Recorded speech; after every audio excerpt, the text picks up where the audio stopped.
கடவுள் அமைத்து வைத்த மேடை இணைக்கும் கல்யாண மாலை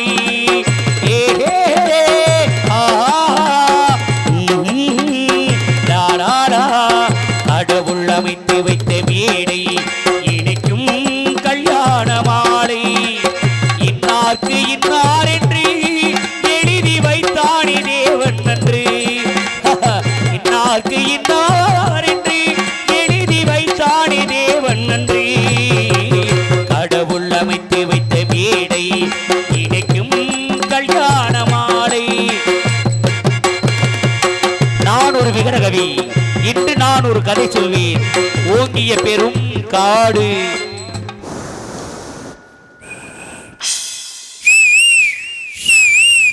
அதில் உயர்ந்த ஒரு ஆலமரம். அந்த ஆலமரத்தில், அந்த அற்புத வனத்தில் ஆண்கிளி இரண்டு பெண்கிளி இரண்டு அங்கேயும் ஆசை கொண்டு அதில் ஒரு பெண்கிளி அதனிடம் ஆண்டி இரண்டுக்கும் மயக்கம் உண்டு.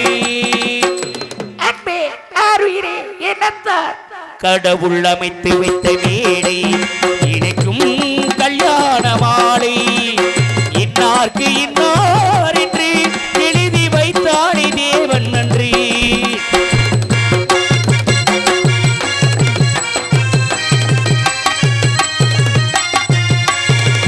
கொட்டும் முழக்கங்கள் கல்யாண மேளங்கள் கொண்டாட்டம் கேட்டதமா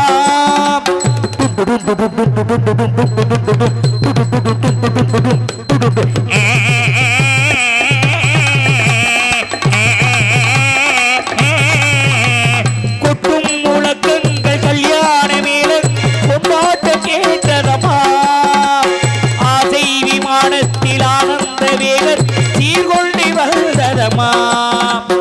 ஏர்போர்ட் சிங்கப்பூர் விமானம்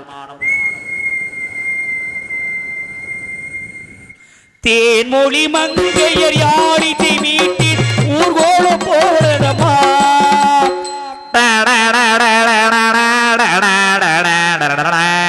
சிங்காரத்தையோ சங்கீத தண்டை சந்தோஷம் பாடுதமா.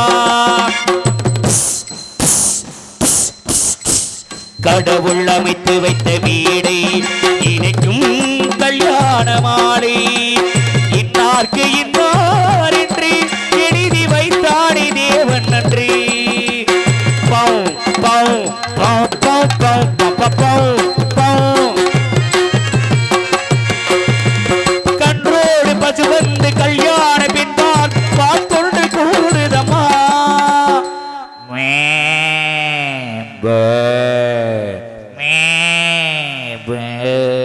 கான்வெல்ட் பிள்ளை போல் வந்து முயல்கள் ஆங்கில பாடிதமா.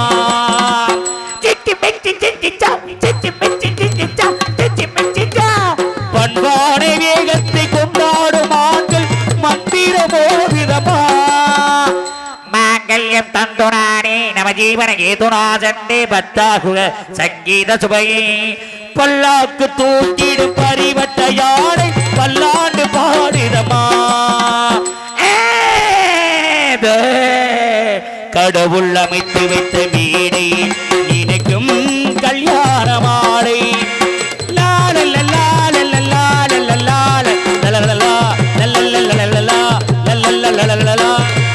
ஒரு கிளி கையோடு ஒரு கிளி கை சேர் உறவுக்குள் உழைத்ததமா. உல்லாச வாழ்க்கையில் உறவுக்கு ஒரு கிளி ஒதுங்கிதமா.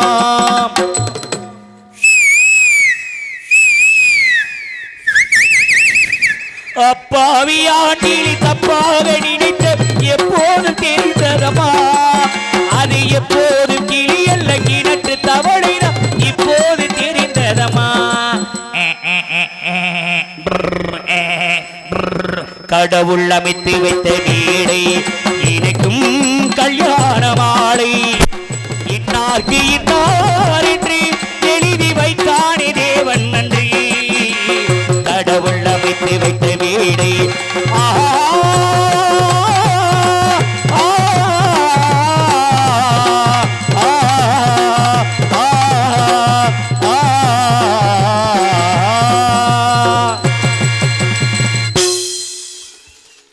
நன்றி நன்றி நன்றி நன்றி.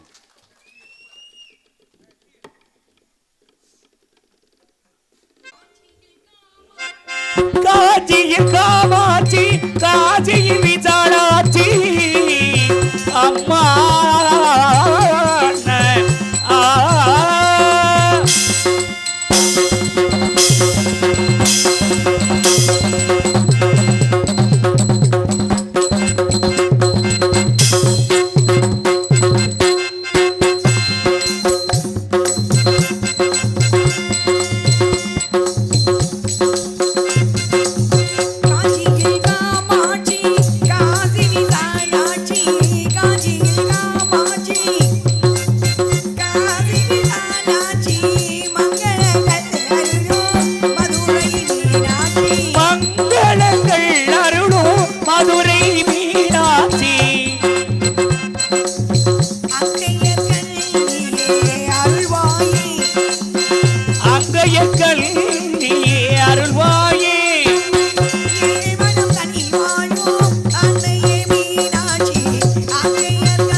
என் குல தாய்மார்களுக்கும் மண்ணை பண்ணாக்கும் விவசாய பெருங்குடி மக்களுக்கும் இன்றைய சமுதாயத்தை நாளைய வல்லரசாக மாற்றும் இளைஞர் எழுச்சி படைகளுக்கும் மாணவ கண்மணிகளுக்கும் என் சார்பாகும் என்னுடைய கலைக்குழுவின் சார்பாகவும் முதற்கண் வணக்கத்தை தெரிவித்து இங்கே வழியாக நடிக்கும் மேன்மை திரு சாந்தி அவர்களுக்கு வழியாக நடிக்கும் சாந்தி ஸ்ரீ அவர்களுக்கு கிராமத்தின் சார்பாக பொன்னாடை போத்தப்படுகிறது. அப்பதே அவங்க பேர் ஆட வரும்போது சொல்லிட்டேன் எல்லாத்தையும். ஆமா பர்ஃபார்மன்ஸ் ஒன்று வரைக்கிருவோம். பொண்டாடி பொறுத்து கவர்ந்த விழா குடிமக்களுக்கும் மற்றும் நாடகத்தை வைத்து நாடக கலையும் நாடக கலைகளையும் வாழ வைக்கும் என்னுயிர் நாடக கலசிற்கு என் சார்பாகவும் கலைக்குழி சார் இதேங்கிற சிரமம் தாழ்ந்த நன்றி வணக்கம் தெரிவிச்சுக்கிறேன். ரொம்ப சந்தோஷம். நாடகம் எல்லாம் தெரியும். வள்ளினா யாரு, வள்ளி பிறந்தது வளர்ந்தது அதெல்லாம் வேண்டாம், நேர இடத்துக்கு வந்துடுறேன். ஏன்னா இன்னைக்கு எவ்வளோ நிகழ்ச்சிகள் இருக்கும் போது நாடகம் இன்னைக்கு நம்ம பார்த்துக்கிட்டு இருக்கோம். நீங்கள் நினைக்கலாம் எல்லாத்தையும் கையிலேயே பார்த்துடலாமே, ஆனால் நேரில் வந்து நாடகம் பார்த்தா என்ன பிரயோஜனம், ஊருக்கு என்ன நன்மை, அந்த சாமி பாட்டு இசையோடு கேட்கும் போது உங்களுக்கு என்ன நன்மைங்கிறத நான் தெளிவாக சொல்லிட்டு போகிறேன். ஏன்னா எந்திரிச்சு போகிறீங்க பாருங்கள், 12 மணிக்கு போகாதீங்க, பிடிக்கலைன்னா கூட இங்கே படுத்து தூங்கிடலாம். அது ஏன் நீங்கள் போகக்கூடாதுங்கிறத நான் சொல்லி முடிச்ச பண்ணி பயந்துருவீங்க, 12 மணிக்கு எஞ்சி போனால் என்ன நடக்கும் அப்படின்னு. ரெண்டாவது வந்து நாடகம் வந்து நம்ம பார்க்குறதுக்கும் நேரடியாக கேட்குறதுக்கும் அவ்வளோ ஒரு வைப்ரேஷன் கிடைக்கும் உங்களுக்கு, அதான் நாடகம் வைக்கிறது. அதனால அதை பற்றி தெளிவாக சொல்லிக்கிறேன், கேட்டுக்கோங்க. முதல்ல எழுந்திரிச்சு போயிடணும். சாமி பாட்டு பாடும்போது எழுந்திரிச்சு போகக்கூடாது, அது சாமியவே அவமானப்படுத்துகிற மாதிரி. எழுந்திரிச்சு போகிறவங்கள்ட்ட தான் சொல்லிடுங்க, சரிங்களா? பப்புன் டான்ஸு டூயட் பாடுற வரைக்கும் கேட்டுட்டு இருக்கீங்க. கண்ணத்தை வந்தால் ஒளியிலேங்கிற ஒரு பாட்டை பாடி பாடியே ஒரு பையன் போயே சேர்ந்துட்டான், சரிங்களா? அந்த பாட்டை பாடினாலும் கேட்குறீங்க. ஆனால் வள்ளி யாரு? நாடகத்தின் கதாநாயகி ஒரு பக்கம். வள்ளி சாந்தி ஸ்ரீயை பற்றி நான் பேச கிடையாது, வள்ளியை பற்றி பேசுகிறேன். வள்ளி யாருன்னா முக்காலம் உலர்ந்தவள், 4 யுகத்துலேயும் வந்தவங்க. வள்ளி வச்சுட்டீங்க நாடகம். வள்ளி வரும்போது நிற்கணும், எழுந்திரிச்சு போகக்கூடாது. ஏன்னா உங்கள் ஊருக்கு வர்ற மகாலட்சுமி, அது எந்த வள்ளி வந்தாலும் சரி, நான் வந்தான்னு இல்லை, வள்ளி வந்து முடிச்ச பண்ணி கொஞ்சம் அப்புறமா அப்படி கூட எழுந்திரிச்சு போங்களேன். அப்படி வந்து நின்னோடனே முகரக்கடையை பார்க்க பிடிக்காம மாதிரி எழுந்திரிச்சு போகக்கூடாது இல்லை, அப்போ வர்றதுக்கு முன்னாடி போயிடணும், சரிங்களா? நான் உங்களுக்கு பிடிக்கலன்னு எழுந்திரிச்சு போகிறீங்க, எனக்கு நாங்கள் பிடிக்கலன்னு என்ன பண்ணுறது? அதனால நறுக்குன்னு இடத்துக்கு வந்துடுவோம். தூங்கும்போது வாங்க மூச்சு சொல்லி மாறி போனால் போச்சு. 4 யுகத்தின் கதாநாயகி தான் வள்ளி. எல்லா காலமும் அவளுக்கு தெரியும். முருகன் சிலையை செய்ய விடாமல் செய்தவள் வள்ளி. போகர் இருக்கார்ல, இன்னைக்கு ஒரு சின்ன ட்விஸ்ட் வைப்போம். மிகப்பெரிய நாரதர் இன்னைக்கு வந்து ரொம்ப நாளாச்சு சந்திச்சு. நான் 4-5 மாதம் சந்திக்கவே இல்லை. ஆமாம், 4-5 மாதம் ஆச்சு. நமக்கு அந்த வாய்ப்பே இல்லைப்பா. பிரச்சனையை விடுங்க. எதோ ஒன்று கோர்த்துட்டு அதுவும் கிடையாது, அதுவும் பண்ண கிடையாது. பர்ஃபெக்ட் லேடி, சரிங்களா? அப்புறம் பேசிக்கலாம். 5010 வருஷத்துக்கு முன்னாடி முருகன் சிலையை போகர் செஞ்சு வச்சுட்டாரு. 5010 வருடத்திற்கு முன்னாடி முருகன் சொல்லி தான் போகர் வந்து 9 பாசனத்தில் பழனி மேலே முருகன் சிலையை செய்கிறார். செஞ்சுட்டார். செஞ்சது எங்கன்னா சதுரகிரியில் வச்சு, சதுரகிரியில் மட்டும் இல்லைங்க, ரோமாபுரி, கன்னிவாடி, சதுரகிரி, திண்டுக்கல், மேற்கு, இவ்வளோ இடத்துல வந்து கொஞ்சம் கொஞ்சம் பாசனம் எடுத்து செய்யப்பட்ட சிலை. செய்கிற சொன்னால் ரொம்ப நேரம் ஆகும், அதனால் செஞ்சுட்டார். செஞ்சு முடிச்சு சிலையை எங்கே வைக்கணும் அப்படின்னு ஒரு எங்கே வைக்கணும்னு இருக்கு. ஒரு சிலையை எந்த சிலையை எங்கே வைக்கணுமோ அங்கே தான் வைக்கணும். எல்லா இடத்துலையும் எல்லா சிலையும் வைக்கக்கூடாது. அந்த பூமி மேலே சுழற்சி ஏதோ அங்கே பார்த்து வைப்பாங்க. அப்போ அங்கே வைக்கிறார். கையில் உள்ளங்கையில் முருகனை வச்சுக்கிட்டு பிரபஞ்சமே சுற்றுறாரு. நல்லா கவனிச்சுக்கோங்க. பிரபஞ்சம் என்பது வேறு, பூமி என்பது வேறு. பிரபஞ்சமே சுற்றுறாரு முருகன். இந்த போகர் உள்ளங்கையில் சிலை இருக்கு, வச்சுட்டு காற்றுல பறக்கிறாங்க. அவருக்கு தெரியும் சித்தர்கள் வந்து காற்றில் பறக்கக்கூடியவர்கள் இன்னைக்கு இருக்காங்க. எங்கேயுமே சிலை பிரதிபலிக்கல. இப்போ இருக்க திருவாவினங்குடி, பழனி அங்கே எனக்குள்ள வரும்போது பூமி சுற்றிட்டு இருக்கு. இங்கே போகர் பறக்கிறாரு பிரபஞ்சத்தில். செவ்வாய்க்கு கதிர்வீச்சு பட்டு சிலை மில்லிரார் தேசஸ் அண்ணாந்து பார்க்குற செவ்வாய்க்கு கதிர்வீச்சு. அப்போ சிலை இங்கே தான் வைக்கணும்னு பூமியில் அந்த இடத்துல வச்சுட்டு போயிட்டார். இப்போ நான் கேட்குறேன், 5010 முன்னாடி போகர் தானே கொண்டு முருகன் வச்சாரு பழனியில். ஆனால் கணிக்காக கோவித்து கொண்டு முருகன் பழனிக்கு போனார்னு சொல்கிறாங்களே 243 வருஷத்துக்கு முன்னாடி. எது உண்மைங்கிறத வெளியே வரட்டும், நாரதர் பேசிக்கலாம். அது அப்படியே இருக்கட்டும், சரிங்களா? இது மிகப்பெரிய ட்விஸ்ட்டு. யோசிங்க, நீங்களே யோசிங்க. எது உண்மை? நான் முன்னாடி சொன்னதான் உண்மை. பார்க்கலாம். அப்போ தூங்கும்போது வாங்கு மூச்சு சுழி மாறி போனால் போச்சு. ஒரு மனிதன் ஒரு நாளைக்கு சுவாசிக்கும் காற்று 21,600 சுவாச காற்று. நான் சொல்லலை, படிச்சுட்டு பேசுகிற நான் பெரிய ஆள் கிடையாது. என்ன நாங்கள் பாருங்க, நம்ம முன்னோர்கள் இந்த உள்ள போகிற காற்றை சோறு இல்லாமல் 2 நாளைக்கு இருந்துடலாம், தண்ணி குடிக்காமல் ஒரு வாரத்துக்கு கூட வாழ்ந்துடலாம். ஆனால் மூச்சு விடாமல் ஒரு கன நேரம் கூட இருக்க முடியாது. எப்பேற்பட்ட ஆளும் மூக்கை மூடிட்டு இருக்க முடியாது. அப்போ அந்த காற்றை வந்து என்ன, உள்ளே போகிற காற்று எப்போ போகுது, எப்போ இங்கே ஸ்டோர் ஆகுது, எப்போ வெளியே வருது அப்படிங்கிறத வடிகட்டி என்ன நம்முடைய முன்னோர்கள். வேறு எப்போ முடியாது. இப்போ எங்கே, இப்போ 1000 இன்ஸ்டாகிராம் வந்துச்சு, 1000 கம்ப்யூட்டர் வந்துச்சு. ஒரு சில விஷயத்த முன்னோர்கள் மட்டும்தான் பண்ண முடியும், வேறு யாராலையும் பண்ண முடியாது. எங்கே இப்போ என்ன சொல்லுங்க பார்ப்போம், என்ன முடியும்னு சொல்ல முடியாது. எண்ணிட்டாங்க. ஒரு நாளைக்கு 24 மணி நேரத்துக்கு 21,600 சுவாச காற்று கூட்டுனீங்கன்னா 2 1 3 6 9 9ல் முடியும். கலியுகத்தின் கணக்கு 4,32,000 ஆண்டுகள். 4 3 7 2 9. சூரியனை சுற்றி 9 கிரகம் கூட்டி பார்த்தீங்கன்னா 9. மனிதனுக்கு நவ துவாரங்கள் 9. பழனி முருகன் செய்யப்பட்டு 9 பாசனம். ஒரு கணக்கு வந்துருச்சிங்களா? அப்போ தூங்கும்போது வாங்க மூச்சு சுழி மாறி போனால் போச்சு. அந்த காற்றுக்கு கொஞ்சம் சுழி மாறி நம்ம செத்து போயிடுவோம். என்னைக்காவது காலையில் எந்திரிச்சு அந்த காற்றுக்கு ஒரு நன்றி சொல்லிப்போமா? சொல்லியிருக்க மாட்டோம். இந்த பூமாதேவி நம்ம எவ்வளோ காசு கொடுத்து வாங்கினா அப்புறம் விற்கலாம், எவ்வளோ கிட்ட கோடிக்கணக்கில் விற்கலாம். பூமியில் விவசாயம் பண்ணால் சாப்பிடலாம். பூமியில் ஒரு மரத்தை நட்டு வச்சா நமக்கு எல்லாமே தரும். அந்த பூமிக்கு என்னைக்கா நம்ம நன்றி சொல்லியிருப்போமா? சொல்லியிருக்க மாட்டோம். பிரபஞ்சம் இல்லைன்னா பூமி கிடையாது. இன்னைக்கு பாருங்க, இந்த கலையரங்கம் கட்டிங்க, ஒரு அஸ்திவாரம், வீடு கட்டினா அஸ்திவாரம், கோயில் கட்டினா அஸ்திவாரம். பூமி எந்த அஸ்திவாரத்தில் சுற்றுது? ஆதிசேஷன் ஐராவதம் அதெல்லாம் கிடையாது. பூமி அந்த இடத்துல சுற்றுறாங்க. பிரபஞ்ச சக்தியில் சுற்றிக்கிட்டு இருக்காங்க. கொஞ்சம் அசைஞ்சா முடிஞ்சு போச்சு. அந்த பூமிக்கு என்னைக்கா நம்ம நன்றி சொல்லிப்போமா? கொஞ்சம் தான், ஒரு கன நேரம் தான். வயநாடு பற்றிலாம் கொலன்னு போயிடுச்சு. அந்த பூமியில் தான் நம்மளும் இருக்கோம். பூமி கொலனாக எப்படி நேரம் ஆகும் சொல்லுங்கள்? ஒன்றுமே பண்ண முடியாது. வாழுமுறை வாழ்க்கை.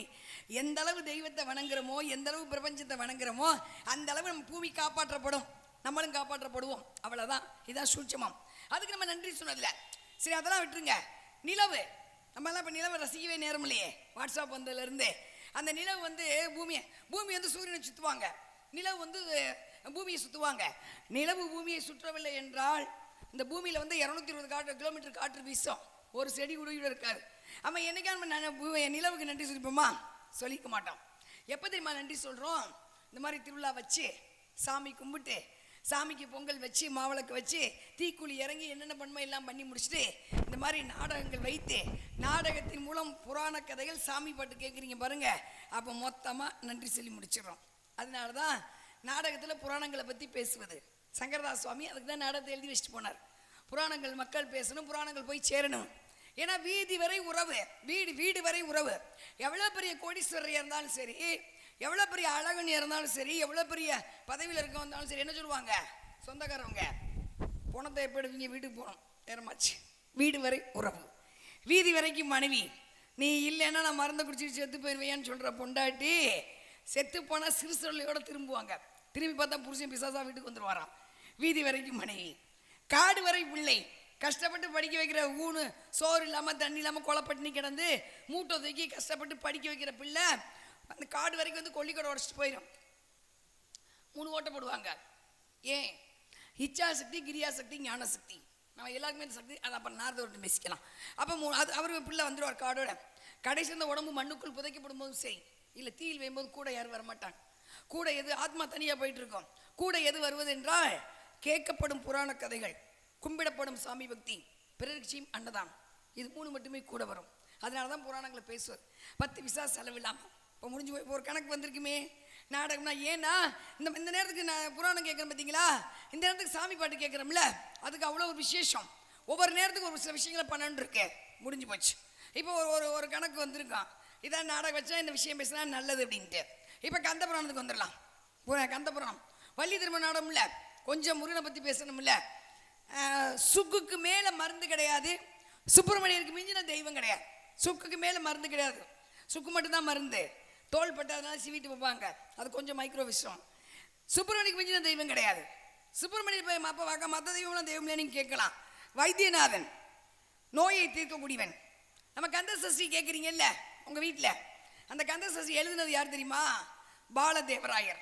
வயிற்று வலி வந்துச்சு, சூளை நோய்பாங்க. அப்போ எல்லா பக்கமும் போய் மருந்து சாப்பிட்டாரு, கேட்கல. வைத்தியர்லாம் போயிட்டாரு, கேட்கல. நேராக திருச்செந்தூர் வந்திருக்காரு. இங்கே பாரு முருகன்ட்ட, இங்கே பாரு வயிற்று வலி நிற்க மாட்டேங்குது, நான் சாக போகிறேன் கடலில் விழுந்து, சாகிறதுக்கு முன்னாடி உன் துண்ணூறு எடுத்து வயிற்றுல பூசிக்கிறேன், கடற்கரை போங்களாட்டி என் வயிற்று வலி நிற்கணும், இல்லைன்னா கடலில் விழுந்து செத்து போயிடுவேன் அப்படின்ட்டாரு. துண்ணூறு எடுத்து பூசிட்டாரு. கடற்கரை போங்களாட்டி வயிற்று வலி நின்றுச்சு. அவர் எழுதியதுதான் கந்த சஷ்டி கவசம். துதிப்போர்க்கு வல்வினை போம் துன்பமோம் நெஞ்சில் பதித்தோர்க்கு செல்வம் பழித்து. இது பேசினா பாடினா 20 நிமிஷம், அதனால போதும், காப்போட போதும். அடுத்து திருச்செந்தூர். சட்டியிலேருந்து அகப்பில் வருங்க பழமை, அது கிடையாது. சஷ்டியில் இருந்தால் அகம் என்ற பையிலே குழந்தை பிறக்கும். சஷ்டியில் போய் விரதம் இருக்கணும். புருஷன் முன்னாடி குழந்தை இல்லாதவர்கள் போய் 6 நாள் ஓம்ங்கிற மந்திரத்தை சொல்லி நாட்டு பசுமால் மட்டும் சாப்பிட்டு செவ்வாழை மட்டும் சாப்பிட்டு 6 நாள் விரதம் இருந்தால் சஷ்டியில் இருந்தால் அகம் என்ற பையிலே குழந்தை பிறக்கும். அதனால தான் சுப்பிரமணியக்கு மிஞ்சின தெய்வம் கிடையாது. முடிஞ்சு போச்சுங்களா? இது திருச்செந்தூர். பழனி முருகன். பழனிக்கு போனீங்கன்னா செவ்வாய் தோசை நீங்கிறது புராணம். ஆனால் பழனிக்கு போனால் எலும்பு மஞ்சள் ரத்தம் சுத்தமாக உற்பத்தி ஆகும் என்று கண்டுபிடிக்கப்பட்ட உண்மை. ஏன்னா செவ்வாய்க்கு கதிர்வீச்சு முருகன் மேலே பட்டு அந்த விக்கிரம் 9 பாசன விக்கிரத்தில் பட்டு எல்லா பக்கமும் வியாபிக்கும். நீங்கள் போய் ராஜ அலங்காரம் பார்க்கக்கூடாது, கோவநாண்டியை தான் பார்க்கணும். ராத்திரி 12 மணிக்கு அலங்காரம்லாம் முடிச்சு சின்ன கிண்ணத்தை காலு கடியில் வைப்பாங்க. சில வேர்த்து வடியும், இவ்வளோ தண்ணி தான் சேரும். அந்த தண்ணி எடுத்து காலையில் அபிஷேகத்தில் நம்ம கொடுப்பாங்க. ஒரு துளி வாங்கி சாப்பிட்டா போதும், உடம்புல எந்த நோய் வராது. அதான் சுத்தமாக சுரண்டி எடுத்துட்டாங்க. அதனால தான் சுப்பிரமணிய தெய்வம் கிடையாது. இது முருகனை பற்றி கொஞ்சம் விஷயம். அடுத்து வந்து கந்த புராணம். கதாநாயகன் ஒரு வில்லன் இருக்கணும்ல. நாடகத்தின் கதாநாயகன் யாரு? முருகப்பெருமான். வில்லன் யாரு? நாரதர் கிடையாது, சூரபத்மன் தான் வில்லன். காசிபருக்கு மாயைக்கும் பிறந்தவர். சுருக்கமாக 2 ஏன்னா கந்த புராணம் சொல்ல சொல்ல எனக்கு புண்ணியம், கந்த புராணத்தை கேட்க கேட்க உங்களுக்கு புண்ணியம். 10 பைசா செலவில்லாமல் முன்னோர்கள் செய்த பாவம், நம்ம செஞ்ச பாவம், நம்ம குழந்தைங்க செய்ய போகிற பாவம் எல்லாமே இல்லாமல் போயிடும். அதனால கந்த புராணம் 2 வரி தான், ரொம்பலாம் இல்லை. காசி வருக்கு மாயைக்கு பிறந்தான் சூரபத்மன். ஆசை எல்லாரும் எனக்கு அடிமையாகணும். 33 கோடி தேவர்கள், பிரம்மா விஷ்ணு சிவன். அப்ப யார் நோக்கி தவம் இருக்கலாம்? சிவனை நோக்கி தவம் இருக்காரு. கடுமையான தவம், 1000 வருஷம் சாப்பிடவே இல்லை. போங்கக்கா, சாப்பிடாம எப்படிக்கா இருக்க முடியும்? முனிவர்கள் சித்தர்கள் நம்மள மாதிரி விதவிதமா சாப்பிட மாட்டாங்க. அவங்க போற போக்கில் இலை பிச்சு வாயில போட்டு இலை இருக்கு. இன்னைக்கு திண்டியல் பக்கத்தில் கன்னிவாடி பக்கத்தில் ஹரிகேச பருவங்கிற இடத்துல ஒரு மலை பாதரச ஊத்து இருக்கு. அங்கே அந்த இலை இருக்கு. நம்ம கணக்குலாம் தெரியாது, சித்தர்கள் கணக்கு தான் தெரியும். தெரிஞ்சுன்னா வேரோட பொறிச்சு அதை வித்து முடிச்சிருவாங்க. அதனால தெரியாது, அப்படியே தான் இருக்கு. என்ன பண்ணாங்க? ஆமா, அப்ப கந்த புராணம் பார்க்கிறாரு, சாப்பிட்டார். 1000 வருஷம் விரதம், தவம், கடுமையான தவம். சிவன் காட்சி கொடுக்கல, பார்த்தாரு. கை காலெல்லாம் வெட்டி நெருப்புல போட்டு, கழுத்தை அறுத்து நெருப்புல போட்டு சாம்பல் ஆகிட்டாரு சூரபத்மன். அப்பதான் சிவன் பாக்கு இப்படி ஒரு பக்தனா தன்னுடைய ஜடாமுடியை அவிழ்த்து விட, ஜடாமுடி இந்த கங்கையாகப்பட்ட சாம்பல் அப்படி ஊடுருவி போறாங்க. இன்னைக்கு செத்து போன சாம்பல் கங்கையில கரைக்கிறோம்ல, மோட்சம் கிடைக்க. சாம்பலை ஊடுருவ சூரபத்மனுக்கு உயிர் வந்துருச்சு, பீனிக்ஸ் போற மாதிரி எந்திரிச்சு நிக்கிறார். பார்த்தாரு, காசி வரைக்கு மாயைக்கும் பிறந்த சூரபத்மன் அழிந்தேன். இப்போ எனக்கு உடம்பு கொடுத்துருக்க, உயிர் கொடுத்துருக்க, நான் கேட்கறலாம் கொடு. சிவன் சிரிச்சாரா, என்ன வேணும்? எல்லாரும் அடிமையாகணும். 33 கோடி தேவர்கள், பிரம்மா விஷ்ணு சிவன் யமன் நாரதர், நீ எல்லாரும் அடிமையாகணும். சிவன் பார்த்தாராம், என் பொண்டாட்டி சக்தி அந்த அம்மா வேண்டாம். அப்போ நெத்தியில கை வச்சாரு, சக்தி நீங்க, சகலம் உனக்கு அடக்கம். எல்லாரும் அடிமையாயிட்டாங்க. சிரிச்சாரா. அப்போ சிவன், என்ன பார்க்குற? சாகாவரம் பெற்றவன் சிவன், நான் மட்டுமே, எனக்கு மரணம் என்பது கிடையாது. ஆனால் பூமியில் பிறந்த ஒவ்வொரு ஜீவராசி மரணத்தை தழுவணும். நீ சாகணுண்டா, யார் உன்னை அழிப்பதே? நாங்கள்லாம் அடிமைகள், யார் உன்னை அழிப்பதே?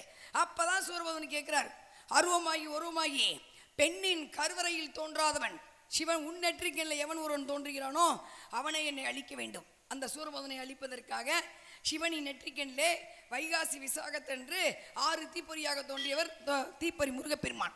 அதை அக்னி தேவன் ஏந்த முடியாமல் சுவாதேவியிடம் கொடுக்க, சுவாகதேவி ஏந்த முடியாமல் கங்கையில விட, கங்கை சரவண பொய்யில் விட உதித்தெழுந்தவன் முருகப்பெருமான். இது பாலகாண்டம். வந்துட்டாரு, வந்த வேலையை முடிக்கணும்ல, சூரபத்மன் அழிக்கணும்ல. சக்திகிட்ட வேல் வாங்கிட்டு போறார், சிக்கல்ல அழிக்க மனசு வரல. ஆணவத்தை மட்டும் அழித்து, ஆணவம் மாயை கண்மை, ஆணவத்தை மட்டும் அழித்து சேவலாக மயிலாக வைத்துக்கொண்டு இந்த புவனத்தை ஆட்சியவன் முருகப்பெருமான். இது கந்த புராணத்தின் பாலகாண்டம். நான் சொன்னதற்காக கந்த புராணத்தை கேட்ட அத்தனை பேருக்கும் உங்கள் பொற்பாதம் தொட்ட நன்றி வணக்கம் தெரிவிச்சுக்கிறேன். நன்றி நன்றி நன்றி. அப்படிப்பட்ட முருகப்பெருமானை வணங்குபவள் நான். இந்த உலக மக்கள் இனிமேல் நன்றாக வாழ வேண்டும், நோய் நொடி இல்லாமல் இருக்க வேண்டும், பஞ்சம் இல்லாமல் இருக்க வேண்டும், பசி இல்லாமல் இருக்க வேண்டும், விவசாயம் பெருக வேண்டும், விவசாயிகள் நிலை மதிக்கப்பட வேண்டும், விவசாயிகள் மதிக்கப்பட வேண்டும், பிரபஞ்சத்திலிருந்து காப்பாற்றப்பட வேண்டும். எப்போ வேணாலும் எது வேணாலும் நடக்கலாம். அதனால அனைவரும் நலமோடு வாழ வேண்டும் என்று கூறி முருகப்பெருமானை வணங்குவோமா? முருகா.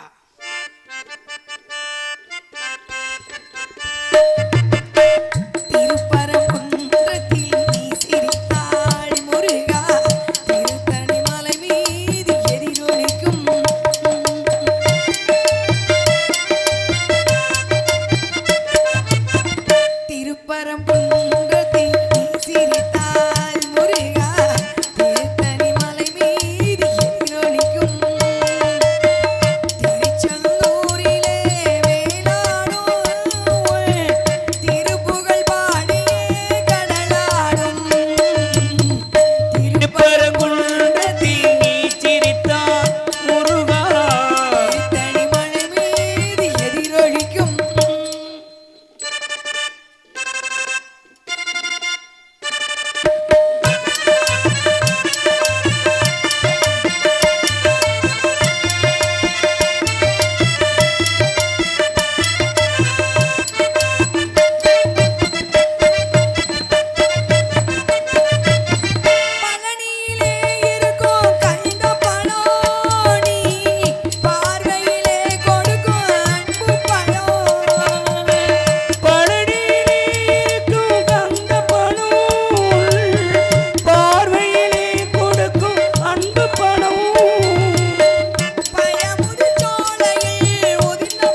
வேற மதத்தவர் கூட அவங்களுடைய பாடப்புத்தகத்தில் சேர்க்கிறாங்க. அது எவ்வளோ ஒரு பெருமை, தமிழனுக்கு பெருமை அல்லவா அது. 1300 தன்னை விளம்பரப்படுத்திக்கல. திருவள்ளுவர் எப்படி இருப்பான்னு யாருக்கும் தெரியாது. ஆனால் இன்னைக்கு இருக்க திருவள்ளுவர் ஒரு கற்பனை வடிவம் தான். யாரோ ஒருத்தர் கற்பனையை வரைஞ்சி வச்சு போயிட்டார். ஆனால் உண்மையான திருவள்ளுவர் எப்படி இருக்கான்னு யாருக்குமே தெரியாது. ஏன்னா அவர் தன்னை விளம்பரப்படுத்திக்கல. குரலை மட்டும் மக்களுக்கு கொடுத்துட்டு போயிட்டார். 5 கிலோ அரிசியை கொடுத்துட்டு 50 ரூபாலாம் போட்டு சொல்லி காமிக்கல. கோவிலில் வடிக்கும் சிற்பிகள், தன்னுடைய சிற்பத்தை வடிக்கும் சிற்பிகள் தன் உருவத்தை செதுக்கி வைக்க மாட்டார்கள். ஏன்னா என்னன்னா, உன்னால் படைக்கப்பட்ட இந்த பூமியில எனக்கு கொடுத்துருக்க திறமை உன்னால கொடுக்கப்பட்டதே. அதை நான் இன்னொருத்தர் கொடுத்துட்டு நான் போறேன், நடுவில் நான் யாரையா என்னை விளம்பரப்படுத்திக்க அப்படின்னு சொல்லி வச்சுட்டு போனவங்க தான் முன்னோர்கள். 1350 குறள், அதை 133 அதிகாரமாக பிரித்து அறத்திப்பால், பொருட்பால், காமத்துப்பால். அறம், பொருள் காமத்தை விட்டுருவது நிறையா இருக்கு. காரம் தான் குறைஞ்சிருச்சு. அறம்னா என்ன? சத்தியம், தர்மம், பவித்திரம். இந்த வாழ்ற வாழ்க்கையில சத்தியம், தர்மம், பவித்திரமாக வாழ்ந்தால் இங்க வாழ்ற வாழ்க்கை இல்லை, செத்து போன பிறகு மேல ஒரு வாழ்க்கை இருக்கு. அந்த வாழ்க்கை நல்லா இருக்கும்னு நான் சொல்ல, முன்னோர்கள் சொல்லி வச்சாங்க. இன்னொரு குறை, முகநக நட்பது நட்பன்று, நெஞ்சத்தை அகநக நட்பது நட்பு. நட்புக்கு ஈடுநேது கிடையாது. அம்மா அப்பா கிட்ட பேச முடியாத விஷயத்த, அண்ணன் தம்பி கிட்ட பேச முடியாத விஷயத்த, பொண்டாட்டி புருஷன்கிட்ட பேச முடியாத விஷயத்த நண்பர்களிடம் பகிர்ந்து கொள்வார்களாம். அப்ப நட்பு எப்படி இருக்கணும்? உயிரை கொடுக்கக்கூடிய நட்பா இருக்கணும், உயிரை எடுக்கிற நட்பா இருக்கக்கூடாது. அதான் உண்மை. அதனாலதான் இன்னும் நம்ம மகாபாரதம் பேசுறோம். 5130 வருஷம் ஆச்சு மகாபாரதம் முடிஞ்சு. ஆனா கர்ணனின் நட்பை ஏன் பேசுறோம்? கர்ணன் தனக்காக வாழவில்லை, தன் நண்பனுக்காக வாழ்ந்தார். கடைசியில் மகானிக்கு வந்திருக்காரு பேசக்கூடியவர். 2 பேருமே நல்லா பேசலாம். மகாபாரதத்தில் அவங்க அம்மா குந்தியை அனுப்பிச்சுடுவார் கிருஷ்ணன். போ, கர்ணன் உன் பிள்ளை தான், அவன்கிட்ட ஒரு அச்சு வச்சு நாகேஸ்வரிக்கு அர்ஜுனனை கொல்லாம விடாது, என்னால் ஒன்று நிறைய வழியை நான் அடைச்சிட்டேன், இதை நீ தான் பண்ண முடியும், போ. குந்தியாகி போகிறாங்க. வந்துருப்பா, எங்கள் கூட வந்துரு, அவன்லாம் உன் பாண்டவர் உன் தம்பிக வந்துருன்னு சொல்லு. அப்போ தான் சிரிச்சாரான் கர்ணன். நான் பிறந்தப்போ யார் என்னை எப்படி வச்சு கூடையில் வச்சு அனுப்பிச்சிட்டம்மா, தேரோட்டி வீட்டில் வளர்ந்தேன், உன் ஜாதி என்ன, மதம் என்ன, குலம் என்ன, யாரா நீ என்னை அசிங்கப்படுத்தினாங்க.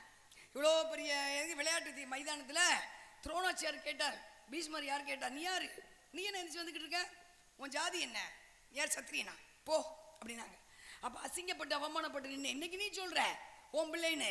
குந்திக்கு மகனாக இருந்தும், சூரிய பகவான் மகனாக இருந்தும் அசிங்கப்பட்டு அவமானப்பட்டேன். அவமானப்படும் போது என்னை தூக்கி நிப்பாட்டின பத்தியா துரியோதனன்.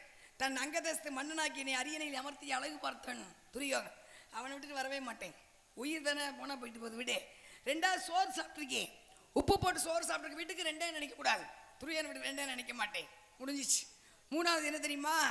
நானும் துரியோதன் மனைவியும் சொக்கட்டான் விளையாட, அவள் தோற்கும் நிலையில் இருக்க, நான் ஜெயிக்கும் நிலையில் இருக்க.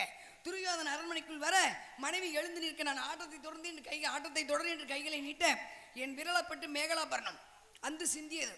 சிந்திய முத்துக்களை எடுக்கவா கோர்க்கவா என்று கேட்டான் என் நண்பன். ஆனா எங்களை சந்தேகப்படலை. அப்படி பண்ணிட்டு வர சொல்றேன், வேண்டாமா. மனிதனின் பிறப்பில் பிழை இருக்கலாம், மனிதனின் பிறப்பில் ஏழ்மை இருக்கலாம், ஆனால் இறப்புல பிழை இருக்கக்கூடாதுமா. என் மரணம் பேசப்பட வேண்டும், யுகம் கடந்து என் மரணம் பேசப்படும். உன் பக்கம் வந்துட்டேன்னு வச்சுக்க, நான் கொஞ்ச நாளைக்கு வாழலாம், ஆனால் மானம் கெட்ட மரணமா போயிடும். ஆனால் இப்போ செத்தேன்னு வச்சுக்க, என் நண்பனுக்காக என் மரணம் பேசப்படும். இன்றும் கர்ணனின் நட்பு பேசுகிறப்ப, நட்புக்கு இலக்கணமாக வாழ்ந்த தனக்காக வாழாமை, நண்பனுக்காக வாழ்ந்த கர்ணன், அதனால பேசுகிறோம், முடிஞ்சு போச்சு. இது மனிதனுக்கு சொன்னது. அடுத்து மனிதன் தெய்வத்தை சொல்லி திருவாசகம். தெய்வத்துக்கு மனுஷன் சொல்கிறாங்க, திருவாசகம் படிக்கணும், தேவாரம் படிக்கணும், திருப்புகழ் படிக்கணும். அமாவாசனைக்கு கொஞ்ச நேரமாவது வீட்டில் படிக்கணும். அப்போ தெய்வங்கள் வீட்டில் உட்காந்து, தெய்வ சக்திலாம் இருக்குங்க, தெய்வம்லாம் பேசும். இன்னைக்கும் நம்ம சரியாக வணங்கினால் பேசுகிறோம். நமக்கு தான் சரியாக வணங்கவே நேரம் இல்லையே. அவசரமாக சம்பாதிக்கிறோம், அவசரமாக சாப்பிட்றோம், அவசரமாக ஓடுறோம், அவசரமாக சொத்து சேர்க்குறோம், அவசரமாக போய் ஆஸ்பத்திரியில் படுத்துக்கிறோம். முடிஞ்சு போச்சு. சேர்த்து கொடுத்துட்டு நம்ம நிம்மதி அங்கே படுத்துக்குவோம், முடிஞ்சு போச்சு. அதனால தெய்வம் இன்றும் நம்மோடு பேசினார்கள். 3 வயசு பிள்ளை, இது நடந்த உண்மை சம்பவம். சீர்காழியில் திருஞான சம்பந்தர் 3 வயசு கொண்டு அப்பா விட்டுட்டு குளிக்க போயிட்டார். குளத்துக்குள்ள, கோயில் குளத்துக்குள்ள போய் உள்ள போய் சிவாய நம சிவாயன்னு உட்காந்துட்டார். 3 வயசு பிள்ளை காணா, அப்பாவை காணா. சின்ன பிள்ளை என்ன தெரியும், அப்பான்னு கோபுர வாசலை பார்த்தா அழுகுது. பார்த்தார் சிவன், சக்தியை பார்த்தார், பிள்ளையை கொண்டு பால் கொடுத்துருவானார். கிண்ணத்தில் அம்பாள் பால் கொண்டு வந்தா. திருஞான சம்பந்தர் கூட்ட கோவட்டில் வடிது குடிச்ச பால் கொடுத்துட்டு அம்பாள் போயிட்டா. அப்பா வந்துட்டாரு, குடிச்சிட்டு வந்துட்டு அபிஷ்டு, என்ன குடிச்ச பால் கோவட்டில் வடிச்சு, யார்கிட்ட அப்பா பால் வாங்கி குடிச்ச, ஓங்கி அடிக்க போக அம்பாள் கொடுத்தா. அண்ணாந்து பார்த்தா திருஞான சம்பந்தர் கொண்டு சிவன் சக்தி காட்சி கொடுத்தார்கள். எதுல? ரிஷப வாகனத்தில். அந்த 3 வயசு பிள்ளை பாடியதான் தேவாரம். தோடுடைய செவியன் விடை ஏறி தூவேன் மதிசூடி, காடுடைய சுடலை பொடி பூசியன் உள்ளம் கவர் கல்வண்ணி. சக்தி கேட்டாளா, மகாவிஷ்ணு அலங்காரமா இருக்காரு, நகையெல்லாம் போட்டுட்டு. பிரம்மா அலங்காரமா இருக்காருல்ல, நீங்க மட்டும் என் பத்திரம் சுடுகாடு சம்பளம் பூசிக்கிட்டே இருக்கீங்க. சக்திக்கு சிரிச்சாரா சிவன். அம்மா, இந்த பூமியில பிறந்து வாழ்றாங்களா ஜீவராசிகள், மனிதர்கள். செத்து போனோன்னா வீட்டில் 11 நாளைக்கு உட்காந்துருப்பாங்க வாசல்ல. ஆத்மா சுடுகாட்டுக்கு வராது. அதனால 11 நாள் காரியம் பண்ணுறது. 11 நாள் வீட்டு வாசலே உட்காந்து பார்த்துக்கிட்டு இருக்கோம். போகிற வரவங்க பூரா 11 நாள் முடிஞ்சு எல்லாம் அதாவது வேலையை பார்க்க ஆரம்பிச்சிடும். அழுதுகிட்டே வரும் சுடுகாட்டுக்கு. இந்த குடும்பத்தை நான் எவ்வளோ கஷ்டப்பட்டேன், என்னை மறந்துட்டாங்களேன்னு சொல்லி அழுதுகிட்டே வரும்போது அங்கே சுடுகாட்டில் நான் உட்காந்துருப்பேன் சாம்பலை கையில் வச்சுட்டு.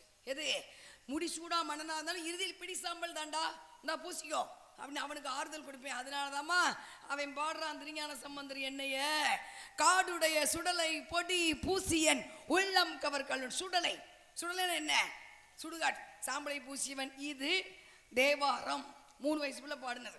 வீட்டில் பாடுனா சிவன் வந்து உட்காந்து பாடணும். எங்கே பாடுறோம், அச்சச்சோ அச்சச்சோ தான் ஓடிக்கிட்டு இருக்கு வீட்டில். சொல்றீங்களா, ஊச்சோடியா முடிஞ்சு இப்போ அச்சச்சோ ஓடிக்கிட்டு இருக்கு. சரிங்களா, நல்ல பாட்டு, அதெல்லாம் தெய்வீகமான பாட்டு. எனக்கு ஒரு சின்ன சந்தேகம் உங்கள்கிட்ட கேட்குறேன். எனக்கு நயன்தாரா ரொம்ப பிடிக்கும், தமன்னாவை ரொம்ப பிடிக்கும். அந்த அச்சச்சோ பாட்டம் எல்லாருக்கும் ரொம்ப பிடிக்கும். வீட்டில் யாருக்கும் முடியல. இப்போ அம்மாவுக்கோ அப்பாவுக்கோ தாத்தாவுக்கோ பாட்டிக்கோ பொண்டாட்டிக்கோ புருஷனுக்கோ பேத்திக்கோ பேரனுக்கோ மகளுக்கோ மகனுக்கோ இல்லை காதலுக்கோ முடியல. கொண்டு போய் ஹாஸ்டலில் வச்சுட்டோம். டாக்டர் சொல்ல ஒன்றும் பண்ண முடியாதுங்க அப்படிங்கிறாரு. அப்போ வெளியே நின்றுக்கிட்டு தமனா என் புருஷனை காப்பாற்று, நயன்தாரா என் பொண்டாட்டியை காப்பாற்று வேண்டுறமா, இல்லை ஆத்தா மாரியாத்தா என்னாரே வேண்டுறமா. அப்போ மட்டும் நமக்கு சாமி வேணும். நல்லா பேசிக்கோ. கொஞ்சம் தேவாரம் வீட்டில் கேளுங்க, சரிங்களா? அடுத்து திருப்புகள். திருப்பு யாரு, அருணகிரிநாதர். தப்பு செஞ்சா ஒத்துக்கணும், நான் தப்பு செஞ்சுட்டேன் நீ மன்னிச்சிடுங்கன்னு சொல்லணும். பிரச்சனை முடிஞ்சிடும். நம்ம தான் சேர்க்கமனே, நான் சொன்னதான் சரி, நான் கேட்க மாட்டேன் அப்படின்னா பிரச்சனை பெருசாகிட்டே போகும். தப்பு செஞ்சுட்டாரு அருணகிரிநாதர்.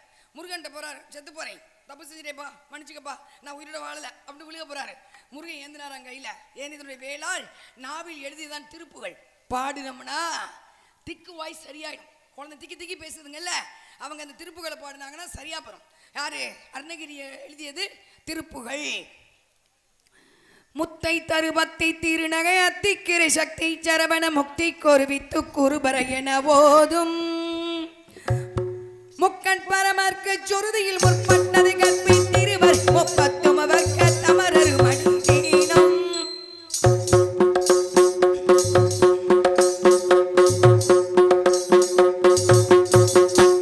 பத்து தலைதத்தை கணை கொடு ஒற்றை கிரிமத்தை பொறுத்தரு பட்ட பகல் மட்ட திகிரி இரவாக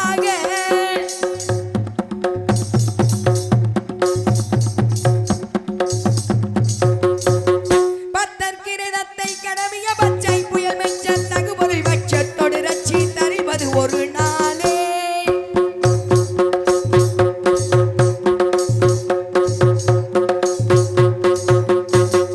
தித்தித்தய ஒத்த பரிபுறம் நித்த பதம் வைத்து பைரவி கண்கழிக்க கழுகொடு கழுகாட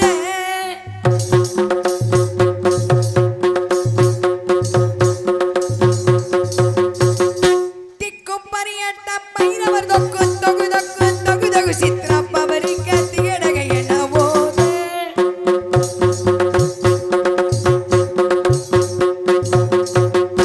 குத்துப்பறை கொட்ட களமிசை கொக்கு முகமுக்கு பிடி என முதுகோகை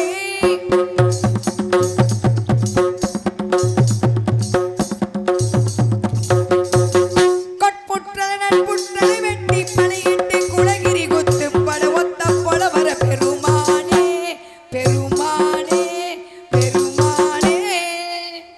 முடிஞ்சு போச்சு. பெருமானே பெருமானே. யார் வாசிக்க பண்ண சொல்றேன்ல இப்ப. ஆமா, திருப்புகள் திக்கு வயசு ஏன்னா வாசிக்க முடியாது. திருப்புகள் பாடினவங்க திருப்புகள் வந்து இப்படி திடீர்னு பாடினாலும் வாசிக்க முடியாது. ஆனா மிக தெளிவாக வாசிக்கக்கூடிய தம்பி நான் வளர்ந்துரும் கலைஞர். ரொம்ப சந்தோஷமா இருக்கு. அவங்களுக்கு ஒரு கைதட்டலாம்ல, எனக்கு தான் வேண்டாம், கைதட்டுங்க. கைதட்டினா உங்களுக்கு தான் நல்லது. அதை விட இன்னொரு விஷயம் வந்து ராஜமணிகண்டன் கொழுந்துன்னு தான் கூப்பிடுவேன். மிகச்சிறந்த ஒரு நல்ல தோழன். ஒருத்தவங்களை வந்து இன்ட்ரடக்ஷன் கொடுக்குறாங்கல்ல, அவ்வளோ சீக்கிரம் நல்லா கொடுக்க மாட்டாங்க. ஏன்னா அவங்க மனைவி ஒரு சிறிபாட்டு, பெரிய சிறிபாட்டு வந்து அவங்க வந்து என்னைய சொல்லணும்னு அவசியமே இல்லை. சாந்தி ஸ்ரீ வந்து படித்தவங்க. நான் பிஎஸ்சி கார்டியாக் அசிஸ்டண்ட் படிச்சிருக்காங்க. பரதநாட்டிய டீச்சர், வீணை டீச்சரு, வந்து இன்னைக்கு நாடகத்துக்கு நிறைய அவங்க சொல்லுவாங்க, நிறைய இன்னைக்கு பரதநாட்டியம் ஆடுவாங்க அப்படின்னு. அவர் வந்து என்ன வந்து பெருமையாக சொல்லணும் அவசியமே இல்லை. ஆனால் அந்த மனசு யாருக்கும் வராது. அற்புதமாக சொன்னதற்காக ஒரு அற்புதமான நன்றி. வளர்ந்து வரும் கலைஞர்கள். ஏன்னா நல்ல கலைஞர்களை மக்கள்கிட்ட கொண்டு போய் சேர்க்கணும், அதுதான் அது ஒரு பெரிய விஷயம். அதனால திருப்புகள் வந்து ரொம்ப அழகா, அவ்வளோ சீக்கிரம் யாரும் திருப்புகள் வாசிக்க முடியாது, மாற்றி மாற்றி வரும். இசை படிச்சவங்களுக்கு மட்டும் தான் தெரியுது, வந்து மாற்றி மாற்றி வர்ற ராகம் ஒரே ராகம் கிடையாது, மாற்றி மாற்றி வரும். அதனால வந்து அது ஒரு சில நாள் வாசிக்க முடியாது. அப்படியே உட்காந்துப்பாங்க பேசாம, கத்து நீயே கத்திட்டு கிட அப்படின்னா. அதுக்கு அழகாக இசையமைத்த அன்பு தம்பிக்கு நன்றின்னு போயிட்டு இது வந்து திருப்புகை. அடுத்து வந்து திருவாசகம். நம்மால் தென்னாட்டுடைய சிவனை போற்றி மாணிக்க வாசகர் தெரியுமில்ல உங்களுக்கு. 1000 புலவர்கள். உதிரகோச மங்கை முத உலகத்தில் முதல் கோவில் உதிரகோச மங்கை தான். ராவணனுக்கும் மண்டோதரிக்கும் கல்யாணம் முடிஞ்ச இடம் அந்த இடம் தான். வேதங்களை உச்சரிக்கிறார் சிவன் உட்காந்து. முத பரதநாட்டியம் ஆடி காமிச்சது யாருக்கு? மாணிக்க வாசகர். இப்போ நான் ஆடி பாருங்க. அந்த இடம் உங்கள் ஊருக்காக தான். என்ன பார்த்தா அப்பா தம்பி எங்கள் யூடியூப்பு தயவு செய்து பானையில் ஆடுறதை எடு, ஆனால் வெளியே கொடுத்துறாத, எல்லா ஊர்லேயும் பிரச்சனை வந்துடும். நம்ம ஊருக்காக நீ கொண்டு வந்திருக்கேன் சரிங்களா. அப்போ ஆடுறாரு. எதுக்காக ஆடி காமிக்கிறார் மாணிக்க வாசகருக்கு? வேதங்களை உச்சரிச்சு ஏடு கொடுத்துட்டார். 1000 புலவர்கள் பார்த்தார், கொடுத்தாச்சு. ஆனால் மண்டோதரி தவம் இருக்கா சிவனை பார்க்கணும்னு சொன்னாராம். புலவர்கள்ட்ட பார்த்துக்கோங்க, மண்டோதரி தவம் இருக்கா. இலங்கை நான் போயிட்டு வரேன் அப்படின்னு போயிட்டார். 1000 புலவர்கள் உட்காந்துருக்காங்க. அங்கே போய் மண்டோதரி பக்கத்தில் குழந்தை வடிவம் எடுத்து தவழ்றாரு. வந்து ராவணன் கையை தான் பிடிச்சிருக்காங்க. தீ பிடிச்சி எரிய ஆரம்பிச்சிச்சு உத்ரகோசம் அங்கே குளம். பார்த்தாங்க 999 புலவர்கள். ஐயோ சிவனுக்கு போய் ஏதோ ஆகுமா, சிவனுக்கு ஆயிடுச்சுட்டு 999 புலவர்கள் அந்த நெருப்பு வந்து சாம்பல் ஆகிட்டாங்க. மாணிக்காசன் உயிரை கையில் பிடிச்சிட்டு இருக்காரு. ஏன்? சிவன் கொடுத்துட்டு போயிருக்காரு, இது அவர்கிட்ட திருப்பி கொடுக்கணுமே. இது அவர் கொடுத்தா சாம்பல் ஆயிருக்கு. இன்று நமக்கு திருவாசகம் கிடைச்சிருக்காரு. வச்சுக்கிட்டே இருந்தாராம். சிவன் வந்துட்டாரு. கொடுத்தப்பதான் அந்த மாணிக்க வாசகருக்காக முதலிலே பரதம் ஆடி காமிச்சது யாரு? நடராஜர் சிவபெருமான். பரதத்துக்கு அதிபதி அவர் தானே, அவர் தானே ஆடுவார். அவருக்கு சமமெல்லாம் ஆட முடியாது யாருனாலையும். ஆடி காமித்த இடம் தான் திருஞான யாருக்கு? மாணிக்க வாசகருக்காக. எது? நமச்சிவாய வாழ்க, நாதம் தான் வாழ்க, இமைப்பொழுதும் எண்ணெஞ்சில் நீங்காதான் வாழ்க. இது முடிஞ்சு போச்சு. இது மனிதன் தெய்வத்தை சொன்னது. அடுத்து தெய்வம் மனிதன் உங்களுக்கு தெரியும் பகவத்கீதை. எது நன்றாக நடந்தது நன்றாகவே நடந்தது, எது நன்றாக நடக்கிறது அதுவும் நன்றாகவே நடக்கிறது, எது நன்றாக நடக்க வேண்டுமோ அதுவும் நன்றாகவே நடக்க வேண்டும். எதை நீ கொண்டு வந்தால் எதை நீ இழப்பதற்கு, எதை இழந்தால் எதற்காக நீ அழுகிறாய். எது உமக்கு கொடுக்கப்பட்டதோ அங்கிருந்து பெறப்பட்டது, அங்கிருந்தே எடுக்கப்பட்டு விடும். எது என்று என்னுடையதோ நாளை மற்றவருடையது. அதற்கு தான் வேறு முடிஞ்சு போச்சு. எதுவும் நமக்கு சொந்தமில்லை. இது இறைவன் மனிதனுக்கு சொன்னது. அடுத்து தெய்வத்தை சொல்லி ஓம்ங்கிற பிரணவ பொருள். ஓம்ங்கிற மந்திரம் இல்லாமல் இந்த பிரபஞ்சம் கிடையாது. நான் வந்திருந்து பிரபஞ்சம் கவனிச்சுக்கோங்க. பிரபஞ்சம் கிடையாது. ஓம்ங்கிற மந்திரம் இல்லாமல் ஜீவன் கிடையாது. ஓம்ங்கிற மந்திரம் இல்லாமல் உலகம் கிடையாது. ஓம்ங்கிற மந்திரத்தை எங்கேருந்து கொண்டு வரணும்? அடி வயிற்றுலேருந்து கொண்டு வரணும். நீங்கள்லாம் வண்டி சக்கரம் வச்சு 2 வீலர் வச்சுருப்பீங்க. 2 சக்கரம் நேரம் தான் வீட்டுக்கு போகும். அது மாதிரி நமக்கு ஒரு 6 சக்கரம் இருக்குது. இந்த 6 சக்கரம் நேரம் இருந்துச்சுன்னா ஆயில் விருத்தியாகும், நோய் நொடி வராது. 6 சக்கரம் எது? மூலாதாரம், சுவாதிஷ்டம், மணிப்புரகம், அநாகதம், விசுக்தி, ஆஞ்சை, சகசிரணம். இந்த 6 சக்கரத்தை ஒன்றாக்குறது ஓம்ங்கிற மந்திரம் தான். ஒரு 108 பௌர்ணமி சொல்லி பாருங்க, 10 வயசு குறையும், ஒரு பிரபஞ்ச சக்தி ஈர்ப்பு கிடைக்கும். இது அப்படியே இருக்கட்டும். இப்போ நாடகத்துக்கு வந்துடலாம். நாடகத்தை சங்கரதாசாமி விடிய வச்சார். கச்சேரி பாருங்க, உண்மையாக முடிச்சுட்டு போயிடுவாங்க. ஆனால் நாடகத்தை ஏன் விடிய வச்சாங்க? நீங்கள் நல்லா இருக்கணுங்கிறக்காதான். இந்த மேலே பிரபஞ்சத்துலேருந்து ஒரு மகரந்த தூள் கொட்டும். அது அமாவாசை பௌர்ணமிக்கு அதிக விசேஷம். அது உங்களுக்கு கிடைக்கணுங்கிறத விடிய நாடகத்தை வச்சது. 12 மணிக்கு பூமி சுழற்சி. வள்ளி சரியா வந்து சாமி பாட்டு பாடுது. ஏன்? கருட புராணம் புத்தகம் வாங்கி படிச்சு பாருங்க. செத்துப்போன துர்மரணம், கொலை வேறு, மரணம் என்பது வேறு, ஜீவசமாதி வேறு, துர்மரணம் என்பது வேறு. தீராத ஆசையோடு இறக்கப்பட்ட துர்மரணங்கள் மேலே போக மாட்டாங்க. அது எது? பிரேமா தோமா அலைவாங்க. இந்த பிரபஞ்சம் சுற்றி வரும். சாமியவே வெளியே போ அப்படிங்கிற ஆத்மாலாம் இருக்கு. வந்து ஒட்டுச்சுன்னு வச்சுக்கோங்க, போய் எங்கே கூட நிற்கும், உங்கள் பக்கத்தோட உட்காந்துருக்கோம், கண்ணுக்கு தெரியாது பிரேதாத்மா. கருட புராணம் புத்தகம் வாங்கி படிச்சிங்கன்னா 12 மணிக்கெலாம் வெளியே போகவே மாட்டீங்க. வந்து ஒட்டுச்சுன்னு வச்சுக்கோங்க, போகவே போகாது. அந்த பிரேதாத்மா வந்து வரக்கூடாதுங்கிறதுக்காக எல்லா ஊர்லேயும் ராத்திரி 12 மணிக்கு கோயிலுக்கு வந்து பூஜை பண்ணுவாங்க. சாமியை வச்சு ஊரில் வச்சு முன்னாடி தீப்பந்தத்தை வச்சு பூசாரி போவார். இப்போ யாரும் பண்ணுறது கிடையாது. வள்ளி வருஷத்தில் ஒரு தடவை வள்ளி நிர்மாணத்தை வச்சு வள்ளி வந்து சரியாக அந்த ஊர் வரிக்காத சம்பளமாக வாங்கிட்டு போகிறோம். இந்த ஊர் மக்கள் நல்லா இருக்கணும். பிரேதாத்மா நீங்கள் நினைக்கலாம் எங்கள் ஊரில் அப்படி யாரும் ஜாகலே, வெளிநாட்டில் சேர்ந்த ஆத்மா கூட சுற்றிட்டு அலையும் பிரேதாத்மாவா.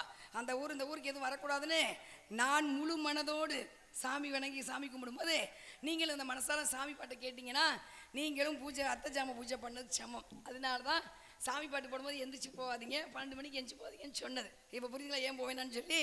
அதனால நம்ம ஊர் நல்லா இருக்கணுங்கிறக்காக அந்த ஓம்ங்கிற மந்திரத்தை கொண்டு வந்துருவோமா?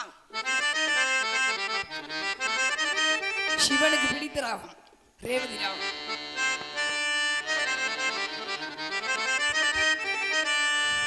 ஓம்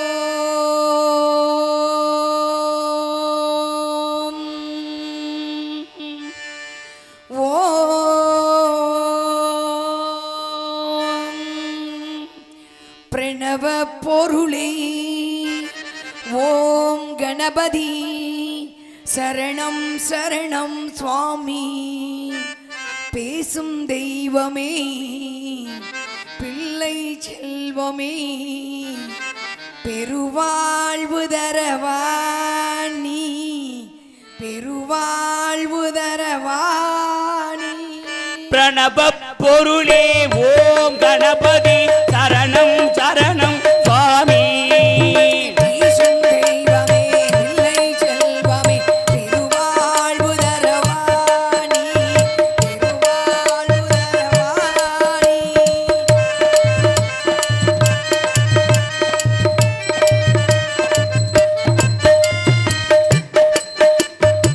ஜீவநதியான காவிரி தந்த ஜெகத் ரட்சகா சரணம் சித்தர்கள் பக்தர்கள் இதய மேடையில் சிரிக்கும் போரடா சரணம் ஜீவநதியான காவிரி தந்த ஜெகத் ரட்சகா சரணம் சித்தர்கள் பக்தர்கள் இதய மேடையில் சிரிக்கும் போரடா சரணம் யாக கொள்கையின் மூல பொருளே ஈரேல் உலக கருவே ஈரேல் உலக கருவே எண்ணியவர்க்கு எண்ணம் போலவே எல்லாம் தருகின்ற இறைவா பிரணவ பொருளே ஓம் கணபதி சரணம் சரணம் சுவாமி சுவாமி பேசும் தெய்வமே பிள்ளை செல்வமே வாழ்வு தரவாணி பெருவாழ்வு தரவாணி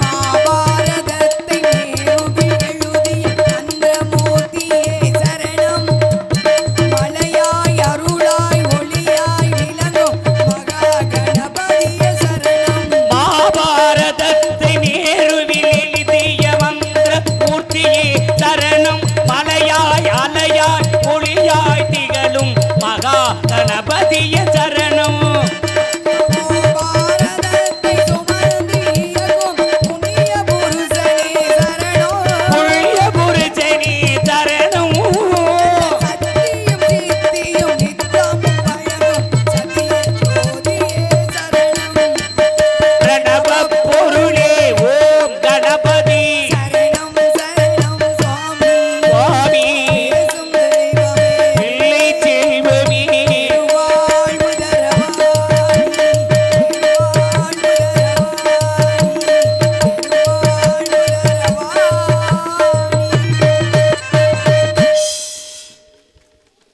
இந்த எல்லாரும் பொம்பளை பிள்ளைங்க கை தட்டலாம் தான் தட்டக்கூடாது ஊரில் கட்டுமானம் போட்டுருக்காங்க இல்லை இல்லை கை தட்டுங்க கை தட்டினா உங்களுக்கு தான் நல்லது நான் சந்தோஷப்படுவேன் ஆனால் கை தட்டினா அறிவியல் ரீதியாக உங்களுக்கு நல்லது எல்லா விஷயமே அறிவியல் ஆன்மீகம் ஆன்மீகத்துக்குள்ள போயிட்டீங்கன்னா கொஞ்சம் அறிவியல் கிடைக்கும் கொஞ்சம் அறிவியல் கிடைச்சா உங்களுக்கு மருத்துவம் கிடைக்கும் அவ்வளோதான் முடிஞ்சு போச்சு மூணுமே நம்மள்ட்ட தான் இருக்கு ஒரே ஒரு விஷயம் ஒரு மனசு வேதனைப்பட்ட ஒரு விஷயம் சொல்லவா நான் சொல்லி முடிச்சேன்னா உங்களுக்கும் கஷ்டமா இருக்கும் எனக்காக அல்ல இந்த 10 வயசுல உட்காந்துருக்க இந்த பிள்ளைங்களுக்காக சொல்லி முடிக்கிறேன் மனசு வேதனைப்பட்டு அந்த விஷயத்தை பேசுறேன் உங்க பாட்டேன் எங்க பாட்டைங்கிறதுலாம் ஆத்துல தண்ணி போய்கிட்டே இருக்குமா எப்போ பார்த்தாலும் ஆத்துல போய் ஐர மீன் பிடிச்சிட்டு குளிச்சுட்டு இந்த துண்டை முறுக்கி இப்படி தொடப்பாங்க அதெல்லாம் இப்ப செய்யறதே இல்லை ஆனா அது அறிவியல் மருத்துவம் துண்டு முறுக்கும் போது இந்த தண்டுவடத்துல 32 எலும்பு இருக்கும் பின்னாடி அது மூலமா தான் மூளைக்கு நரம்பு போகும் அது மூலமா ரத்த ஓட்டம் போகும் அப்போ துண்டை முறுக்கி இப்படி முன்னோர்கள் இப்படி தேய்க்கும் போது அந்த அந்த அந்த இது 32 எலும்பு அழுத்தப்பட்டு குளிச்ச உடனே அழுத்தப்பட்டு மூளைக்கு வேகமா ரத்தம் போகும் ஒரு இடத்துல வேகமா போனா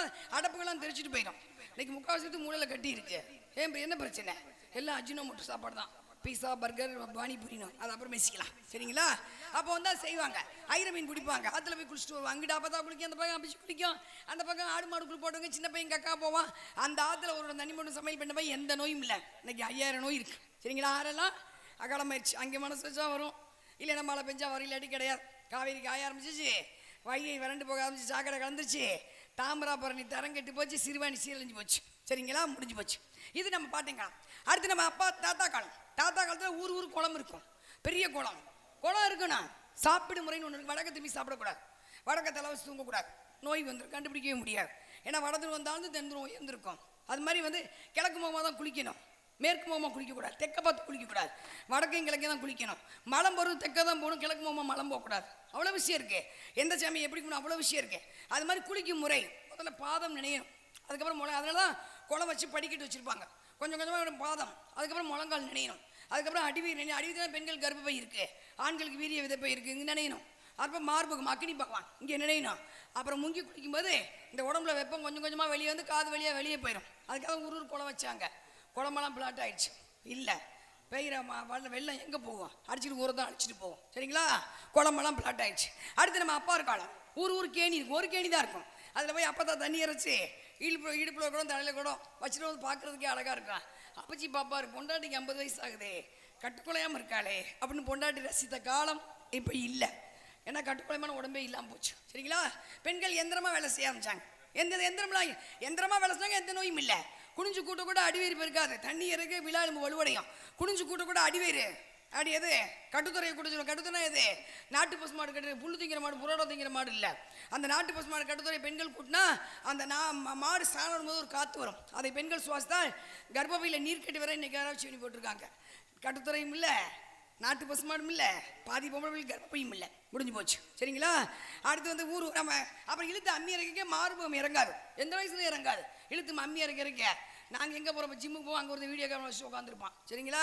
முடிஞ்சு வச்சு. அப்புறம் இந்த மாவில் வைப்பாங்க கோயிலில், ஒரு படி அரிசி எடுத்து வந்து இந்த உலக்க வச்சு குத்துக்கும் இடை சின்னதான். பெண்கள் எந்திரமாக எந்த நோயும் இல்லை. என்னைக்கு பெண்கள் எந்திர வீட்டில் வச்சு பெண்கள் எந்திரமாயிட்டாங்க, நோயும் வந்துச்சு, முடிஞ்சு வச்சு. கேணியெல்லாம் வடிவேல் சொன்ன மாதிரி காணாமல் போச்சு. அடுத்து நம்மளாம் சின்ன பிள்ளையா இருக்கும்போது அங்கேங்க பைப் இருக்கும், திரி கொடுத்து தண்ணி குடிச்சுடுவோம், அடி பைப் இருக்கும், அடுத்து தண்ணி குடிச்சுப்போம் பள்ளி எடுத்து போகும்போது. இப்போ அதுவும் இல்லை. இப்போ எதில் குடிக்கிறீங்க? வாட்டர் பாட்டில் குடிக்கிறீங்க. அடுத்து என்ன செய்ய போகிறீங்க? இந்த 10 வயசில் உட்காந்து அந்த பையன் அவன் 20 வயசில் என்ன செய்வான்? காதில் இருக்க ஒரு தோட்டம் அவுத்து கொடுத்துட்டு ஒரு தண்ணி வாங்கி கொடுக்குற சூழ்நிலை வந்துடும். அப்படி சூழ்நிலை வராமல் இருக்கணும்னா எல்லாரும் மனசு வச்சு வரும் மழை நீரை சேகரித்து மரங்களை பாதுகாத்து இருக்கிற தண்ணீரை சிக்கனமாக பயன்படுத்தினால் மட்டுமே இனி வரும் சந்ததிகள் வாழ வைப்பார்கள். அடுத்த சந்ததியை வாழ வைக்கிறது உங்கள் கையில் தான் இருக்குது. பணம் எல்லாத்துக்கும் பணம் யார்ட்டங்க இல்லை, பிச்சைக்காரன் கூட தான் பணம் இருக்குது, 10 லட்ச ரூபா வச்சுருப்பான். பணம் எல்லார்ட்டும் இருக்கு, நகை எல்லார்ட்டும் இருக்கு. நான் இந்த கத்துறேனே போய் உள்ள போய் ஒட்டுமா டீ தான் குடிக்க முடியும், 100 ரூபா கடை முழுங்க முடியுமா? முடியாது. அப்போ நீரின்றி அமையாத உலகு தண்ணி தான். முடிஞ்சாலும் சுத்தம் சீக்கிரமாக வச்சுக்கோங்க. பைப்பை திறந்து டிவி பார்க்குறது, ஒரு டம்ளர் தண்ணிக்கு 1.5 மணி நேரம் பாத்திரத்தை கழுவுறது. வாரேன் நாடகத்தை முடிச்சுட்டு அடுத்து விழிப்புணர்வு நிகழ்ச்சி போடுவோம். அதனால முடிஞ்சு போச்சு. அது உங்கள் வாழ்க்கை உங்கள் கையில். போயிட்டு வரேன், ஒரு ஐயப்பன் பாட்டை பாடிட்டு. சரிங்களா? எனது வீட்டு தோட்டத்தில் மல்லிகை இருவாச்சி மலர்கள் பூத்தினால் மல்லிகை ஒவ்வொரு பக்கலாக கலந்து கந்தனிக்காக நான் தொடுக்கும் மாலை பூவும் பெண்ணும் ஒன்று. பிறந்த வீட்டுக்கு பெருமையும் புகுந்த வீட்டுக்கு போலையும் தரக்கூடியவர்கள் பெண்கள். பிறந்த வீட்டு பெருமைகளை புகுந்த வீட்டிலே பேசக்கூடாது, புகுந்த வீட்டு கஷ்டங்களை பிறந்த வீட்டிலே கூறக்கூடாது என்பது பெண்மையின் தத்துவம். பெண்ணாகப்பட்டவள் பிறந்த வீடமாக இருந்தாலும் சென்று வாழ்விடம், கடைசி வரை கணவன் வீடாகத்தான் இருக்கும். கணவனுக்குள் கட்டுப்பட்டவள் தான் பெண்கள். வண்டி ஓட சக்கரங்கள் 2 மட்டும் வேண்டும், 2இல் ஒரு சிறியனால் எந்த வண்டி ஓடாது. எல்லாரும் சம்மந்தம், யாரும் பெரியாள் கிடையாது. யாராவது பெரியாளா? பெரியாள் இறைவன் தான். நீங்களாம் சின்ன பிள்ளை பம்பரை கட்ட விளையாடி இருப்பீங்க. அந்த சாட்டை சுற்றி எவ்வளோ சாட்டை சுற்றுறோமோ, எவ்வளோ கையில் வலு இருக்கோ அது வரைக்கும் பம்பரம் சுற்றும். நாமெல்லாம் பூமியில் சொல்ல வந்த பம்பரை கட்டை சாட்டை தெரியுமா? அவன் கையில் இருக்குது. எப்போ பிறக்கணும், எப்போ சாகணும், எப்போ அசிங்க பண்ணணும், எப்போ அவமானம் பண்ணணும், எப்போ சொத்தை சேர்க்கணும், சொத்தை எப்போ இழக்கணும் அப்படின்னு சுற்றி விட்டு கீழே பூமியில் சொல்ல விட்டுருக்கான். இந்த பம்பரை கட்டை கீழே விழுந்துடும், மரணம் அடைஞ்சிருவோம். மரணம் அடைவதற்கு முன்னாள் அக்கம் பக்கம் உள்ளவர அன்போடு, தாய் தந்தையோட நேசத்தோடு, கணவன் மனைவி உண்மையான பாசத்தோடு வாழ கற்றுக்கொள்ளுங்கள். சாதனை செய்து பெரியாளாவதை விட அடுத்தவர் மனங்களை வேதனைப்படுத்தாமல் இருந்தால் அதுவே மிகப்பெரிய சாதனை என்று கற்றவர்கள் கவிஞர்கள் கூறியிருக்காங்க. வாட்ஸ்அப் வச்சுக்கோங்க, நான் வேணான்னு சொல்ல. யாரோ முகம் தெரியாத ஒருத்தனை பார்த்து நீ சாப்பிட்டியா குட் நைட்னு சொல்கிறத விட பக்கத்தில் உங்கள் அம்மா பெற்றதாக இருப்பாங்க, அவங்கள பார்த்து அம்மா சாப்பிட்டியான்னு கேளுங்க, அவர்கள் சந்தோஷப்படுவார்கள். சரிங்களா? முடிஞ்சு போச்சு. போயிட்டு வர ஐயப்பன் இருமுடிதாங்கி ஒரு மனதாகி குருவெனவே வந்தோ இருவினை தீர்க்கும் யமனையும் வெல்லும் திருவடியை காண வந்தோ.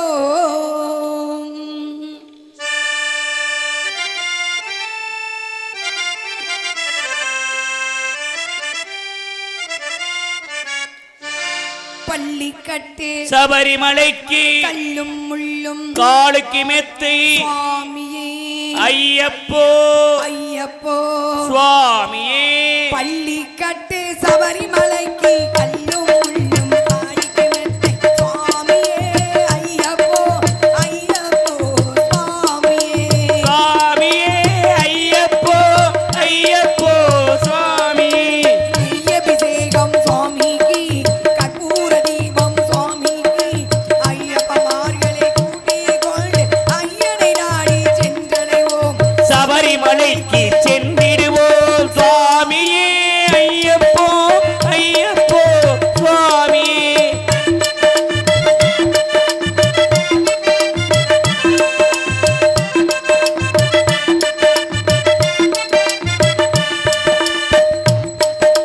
கார்த்திகை மாதம் மாலையணிந்து நேர்த்தியாகவே விரதமிருந்து விரதமிருந்து விரதமிருந்து பார்த்த சாரதி உன் மைந்தனையே உன்னை பார்க்க வேண்டிய தவமிருந்து பார்த்த சாரதியின் மகிந்தனி உன்னை பார்க்க வேண்டிய தவமிருந்து முடி எடுத்து எரிமேலி வந்து ஒரு மனதாகி பேட்டை துள்ளி அருமை நண்பராய் மாதரை தொழுது ஐயனின் அருள்மனை ஏறிடுவோம் சுவாமியே ஐயப்போ ஐயப்போ. சுவாமியே இந்த ஐயப்பன் பாட்டு எல்லாருக்கும் தெரியும். எல்லாரும் ஐயப்பனுக்கு மாலை ஏன் கார்த்திகை மாசம் மாலை போடணும்? சித்திரை மாசம் வைகாசி மாசம் மாலை போட்டா அடிக்கிற வெயிலுக்கு ஒரு 50 ரூபா குடிக்கலாம்ல. ஏன் சித்தர்கள் எழுதி வச்சாங்க கார்த்திகை மாசம்? ஏன்னா சித்திரை மாசம் பாருங்க நிறைய வேர்க்கும், சிறுநீர் போகாது. மார்கழி மாசம் சிறுநீர் நிறைய போகும், அதிகமாக வேர்க்காது. இது உடல் மாற்றம். அப்போ கார்த்திகை மாசம் நம்ம சாப்பிட்றோம்ல சாப்பாடு, நண்டை சாப்பிடு, மீனை சாப்பிடு, கறியை சாப்பிடு, கோழியை சாப்பிடு, கண்ட கசுமானத்தெல்லாம் சாப்பிட்றோம்ல, அதை பூரா ஜீரணம் பார்க்குறாங்கல்ல, ரத்தம் தனியாக மலம் தனியாக சிறுநீரை பிரிக்கிறாங்கல்ல, அந்த ஜீரண உறுப்புகள் கார்த்திகை மாதம் அதிகமாக வேலை செய்ய மாட்டாங்க, கொஞ்சம் மந்தமாக தான் இருப்பாங்க. சித்தர்கள் பார்த்தாங்க விட்டா நம்ம வருஷம் பூரா கறியை திப்பான், அதனால மாலையை போட்டு ஒரு 42 நாளைக்கு மாலையை போட்டு அசைவத்தை நிப்பாட்டினாங்க. மாலை போட்டால் அசைவம் சாப்பிட மாட்டோம், அசைவம் சாப்பிட்டா உடம்பு சுத்தமாகும், காற்றுல சார் வேர்வு மணக்கும். 40 நாளைக்கு மாலை போட்டால் பொய் பேச மாட்டோம், கோவம் வராது. மாலை போட்டுக்கு நீ பொய் பேச விடாதேப்பா, அப்போ ஆத்மா சுத்தமாகும். 40 நாளைக்கு 4:30 மணிக்கு எஞ்சி குளிப்பீங்க. பிரம்மமுகூர்த்த நேரம். ஏன் பிரம்மமுகூர்த்த பேர் வந்துச்சு? சரஸ்வதி எழுந்து ஒரு ஏட்டை புரட்டி படிக்க நேரம். இது புராணம். ஆனால் விஞ்ஞான ரீதியாக பிரபஞ்சத்தை 2 வகை காற்று ஆக்சிஜன் கீழே இறங்கும். ஏற்கனவே பூமியில் 3 வகை ஆக்சிஜன் இருக்கு. இந்த 5 வகை காற்றை சுவாசித்தால் அமிர்தம் சாப்பிட்டதுக்கு ஒப்பாகும். அப்போ 40 நாளைக்கு போகிறதே நீங்கள் அமிர்தம் சாப்பிட்றீங்க. அப்புறம் பிள்ளையார் போய் எப்படி போடுவீங்க? குளிச்சுட்டு இப்படி கொட்டு போடு, இப்படி கொட்டு போடுவீங்களா? இப்படி தான் கொட்டு போடுவீங்க, இப்படி ஊக்கி போடுவீங்க. ஏன்? இது ஸ்வஸ்தியம். இந்த வலது பக்க கை வந்து இடது பக்க காதை பிடிச்சி இழுத்துச்சுன்னா வலது பக்கம் மொழிக்கு ரத்த ஓட்டம் வேகமாக போகும். இந்த இடது பக்க கை வந்து வலது பக்க காதை பிடிச்சி இழுத்துச்சுன்னா இடது பக்கம் மொழிக்கு ரத்த ஓட்டம் வேகும். அறிவியல் கொண்டு எங்கே வச்சாங்க பாருங்க. உட்காந்து தோப்புக்கும் போது முழங்கால் வராது. ஏன்னா அரச மரம் தான் 24 மணி நேரம் பிராணவாயுவை கொடுக்கக்கூடியது. சின்ன பிள்ளையில அரச மரத்தை கோர்த்து சாப்பிடுவாங்க. கருமுட்டையும் பெண்களுக்கு உற்பத்தியாகும், ஆண்களுக்கு வீரிய விதைப்பையும் உற்பத்தியாகும். இன்னைக்கு எல்லாத்தையும் நீங்கள் ஆஸ்பத்திரிக்கு போய்கிட்டு இருக்கீங்க. வீட்டு முன்னாடி எல்லாத்தையும் விட்டு வெளியில் போய்கிட்டு இருக்கோம் லட்சக்கணக்கில் கொடுத்து. அப்புறம் என்ன செய்வீங்க? நெத்தியில் குங்குமம் வைப்பீங்க. மாலை போட்டதான் குங்குமம் வைப்போம். குங்குமம் வச்சே திரும்ப பெண்கள் ஒரு நாள் அளவுக்கு நெத்தியில் குங்குமம் வச்சா கணவன் நாள் நீடிக்கும் போது புராணம். நெத்தியில் குங்குமம் வச்சு இப்படி அழுத்தும் போது ரத்த ஓட்ட சீராக இருக்கும் உடம்புக்கு. இது மருத்துவம். இன்னொன்று மெஸ்மரிச சக்தி கட்டுப்பட மாட்டோம் பெண்கள். அது கல்யாணம் பண்ண போகும்போது இங்கே வைக்கணும், இங்கே வைக்கணும் குங்குமம். ஏன்னா இங்கே வந்து மகாலட்சுமி நிதமாக இருக்க இடம். இங்கே குங்குமம் வச்சு புருஷனை அனுப்புனீங்கன்னா போன காரியம் சுபமாகும். இன்னொன்று பச்சை கற்பூரம் குங்குமத்தை வச்சிங்கன்னா சூரியன் கதிர்வீச்சு எழுத்து விட்டமின் டி எலும்பு தயார். 2 ரூபா குங்குமம் தான் எங்கே வைக்கிறோம்? எவ்வளோ விஷயம் இருக்கு. ஒட்டு போட்டால் வச்சு வாழ்க்கையை ஒட்டாமல் போயிடுச்சு. சரிங்களா? அடுத்து இப்போ சாயந்தரம் வர்றேன் கைதட்டி பஜனை பாடுறதுக்கு. மாலை போட்டால் கைதட்டி பஜனை பாடுவீங்க. ஏன் தெரியுங்களா? உள்ளங்கையில் காந்த சக்தி உங்களுக்கு தெரியாது. எல்லா சாமியும் பாருங்க இப்படி தான் இருக்கும். எந்த சாமியும் அப்புறம் கைட்டு வாடா அப்போ நல்லா இருக்கான்னு கேட்குதா? கேட்காது. இப்படி தான் இருக்கும். ஏன்னா அந்த காந்த சக்தி நம்மளுக்கு கிடைக்கணும். சாமிக்கு மட்டும் இல்லை, நம்மகிட்டையும் காந்த சக்தி இருக்கு. அதனால தான் நான் கையெடுத்து கும்பிட வச்சேன். இந்த காந்த சக்தி இங்கே தான் போகணும். கை கொடுத்தா அந்த காந்த சக்தி எதிராளிட்டு போயிடும். நல்ல சக்தி கெட்ட சக்தி மாறி மாறி வரும். Positive vibration, negative vibration. நல்ல சக்தி நம்மகிட்ட இருக்கும் நல்ல விஷயம் தான் நடக்கும். கெட்ட சக்தி மட்டும் கெட்டதான் நடக்கும். நீங்கள் எதிராளி கை கொடுத்தீங்கன்னா உங்கள்கிட்ட நல்ல சக்தி இருந்து நீங்கள் எதிராளிகிட்ட கை கொடுத்தீங்கன்னா கெட்ட சக்தி அவன்ட்டு தான் உள்ளங்கையிலே பாஸ் ஆகி வந்துடும். அதனால தான் கை கொடுக்கக்கூடாது. எவ்வளோ அறிவாளிகள் பாருங்க முன்னோர்கள். உள்ளங்கையில் தான் ரேகை பார்ப்பாங்க. உள்ளங்கையில் கோயிலில் திருநீர் கொடுப்பாங்க. வாங்கி இப்படி தொட்டு இப்படி தான் பூசணும். இங்கே கொட்டி அங்கே கொட்டி அங்கே தான் பூசக்கூடாது. இங்கே வாங்கணும் தொட்டு இங்கே பூசணும், முடிஞ்சு போச்சு. அடுத்து என்ன செய்வீங்க? திடீர்னு யாராவது மயக்கம் போட்டு என்ன பண்ணுவீங்க? வேகமாக தேய்ப்பீங்க. இந்த உள்ளங்கை வச்சு தேய்ப்பீங்க. அப்போ ரத்தத்தை துரிதப்படுத்தக்கூடிய சக்தி அந்த உள்ளங்கைக்கு உண்டு. இன்னொன்று மகாலட்சுமி பாருங்களே, மகாவிஷ்ணு காலை அம்மிக்கிட்டே இருப்பான். என் காக்கா பிடிக்கிறதுக்கா? அதெல்லாம் கிடையாது. என்னை பார்த்தா அப்பத்தாலும் அம்மிக்கிருப்பாங்க காலை, வீட்டுக்கார காலை. இப்போ அம்மிதான் தூக்கி போட்டு வச்சு போவாங்க. அது வேறு விஷயம். அது வேற ஒன்றும் இல்லை. கெண்ட காலுக்கில் ஆண்களுக்கு சனி பகவான் இருப்பார். முழங்காலுக்கில் ஆண்களுக்கு சனி பகவான். பெண்களுக்கு சுக்கிரன் இருப்பார். சுக்கிரனுக்கு சனிக்கு ஆகாது. நீங்கள் வச்சு அமுக்கும் போது சனி பகவான் வெளியே போயிடுவார். அவ்வளோ விஷயம் இருக்குது. முடிஞ்சு போச்சு. அந்த அற்புதமான உள்ளங்கையில் இன்னைக்கு புகழை வச்சு கிச்சு கிச்சின்னு தேய்ச்சி காந்த சக்தி பூரா அழிச்சிக்கிட்டு இருக்கோம். முடிஞ்சு போச்சுங்களா? 2 பக்கம் கை தட்ட என்ன ஆகும்? இந்த காந்த சக்தி இங்கே அதிரி வந்து இதயத்துக்கு வேகமாக ரத்தம் எடுத்து செல்லப்படுகிறது. ஒரு நாளைக்கு 1,52,000 துடிக்குது இதயம். அப்போ அந்த இதயத்துக்கு வேகமாக போகிறதுக்கு தான் கைதட்ட வச்சாங்க. கோயிலில் கும்மி அடிக்கும் பழக்கத்தை கொண்டு வந்தாங்க. என்ன பார்த்தா அப்போ தான் பிள்ளைய தூக்கிட்டு வச்சுக்கோ, சோறு குழம்பு கூட்டு பாயசம் தான், நீ சாப்பிடு தாத்தாவை கூட அப்பத்தாவை கூட அத்தை கூட உறவுகளை வளர்த்தாங்க. கடைஞ்சி நாய்க்கு ஊற்று, கடைஞ்சி பூனை ஊற்று, நண்டூர் நறுக்கி சின்ன பிள்ளை கைதடிச்சிருக்கோம். பிள்ளைக்கு இதயம் பாதுகாக்கப்பட்டது. இன்னைக்கு செல்போனை காமிச்சு ஒரு ஊட்டிக்கிட்டு இருக்கோம். கைதட்டினால் உங்கள் இதயம் பாதுகாக்கப்படும், ரத்த ஓட்டம் அதிகமாக இருக்கும். இப்போ கைதட்டினா யாருக்கு நல்லது? உங்களுக்கு தான் நல்லது. அதனால தான் கைதட்ட சொன்னேன், சரிங்களா? அடுத்து 48 நாளைக்கு ஆண்களுக்கு வீரியம் வெளியில் போகாது, லிங்கமாக மாறின அடிவயத்தில். அதோட பழனிக்கு போவீங்க, ஐயப்பன் கோயில் போவீங்க, அந்த லிங்கம் அப்படின்னு ஆகும், கெட்டிப்படுத்தப்பட்டு தங்க புஷ்பமாக மாறியும். அதோட வீட்டுக்கு வந்தீங்கன்னா எந்த நோய் எதிர்க்கக்கூடிய சக்தி அந்த ஆத்மலிங்கத்துக்கு ஒன்று அகத்தில் எழுதி வச்சிருக்காரு. அதனால தான் உங்களை கார்த்திகை மாதம் மாலை போட வச்சது. இவ்வளோ விஷயம் இருக்கு. அதனால உயர்திரு சரி அழுதை ஏற்றம் ஏறும் போது ஐயன் மகனை துதித்து செல்வார். வழிகாட்டிடவே வந்திடுவார், ஐயன் பண்புடே வந்திடுவார். கரிமலை ஏற்றம் கடினம் கடினம், கருணைகளையும் துணை புரிவார். கரிமலை இறக்கம் வந்த உடனே பெருநதி பம்பை கண்டிடுவார். சுவாமியே ஐயப்போ ஐயப்போ சுவாமியே.